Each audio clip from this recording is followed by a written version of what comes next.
Candide by Voltaire. Chapter 15. How Candide killed the brother of his dear Cunegonde. I shall have ever present to my memory the dreadful day on which I saw my father and mother killed and my sister ravished. When the Bulgarians retired, my dear sister could not be found, but my mother, my father, and myself, with 2 maidservants and 3 little boys, all of whom had been slain, were put in a hearse, to be conveyed for interment to a chapel belonging to the Jesuit, within 2 leagues of our family seat. A Jesuit sprinkled us with some holy water. It was horribly salt. A few drops of it fell into my eyes. The father perceived that my eyelids stirred a little. He put his hand upon my heart and felt it beat. I received assistance, and at the end of 3 weeks I recovered. You know, my dear Candide, I was very pretty, but I grew much prettier, and the Reverend Father Didrier, superior of that house, conceived the tenderest friendship for me. He gave me the habit of the order some years after I was sent to Rome.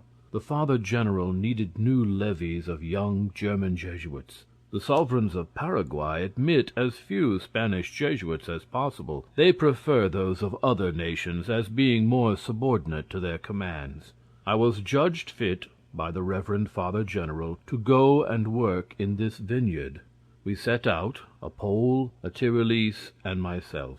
Upon my arrival I was honored with a subdeaconship and a lieutenancy. I am today colonel and priest. We shall give a warm reception to the King of Spain's troops. I will answer for it that they shall be excommunicated and well beaten. Providence sends you here to assist us. But is it indeed true that my dear sister Cunegonde is in the neighborhood with the governor of Buenos Aires? Candide assured him on oath that nothing was more true, and their tears began afresh. The Baron could not refrain from embracing Candide. He called him his brother, his savior. "Ah, perhaps," said he, "we shall together, my dear Candide, enter the town as conquerors, and recover my sister Cunegonde." "That is all I want," said Candide, "for I intend to marry her, and I still hope to do so." "You insolent!" replied the Baron. "Would you have the impudence to marry my sister, who has 72 quarterings? I find thou hast the most consummate effrontery to dare to mention so presumptuous a design." Candide, petrified at this speech, made answer: "Reverend Father, all the quarterings in the world signify nothing. I rescued your sister from the arms of a Jew and of an Inquisitor. She has great obligations to me. She wishes to marry me. Master Pangloss always told me that all men are equal, and certainly I will marry her." "We shall see that, thou scoundrel," said the Jesuit Baron de Thunder Ten Tronckh, and that instant struck him across the face with the flat of his sword.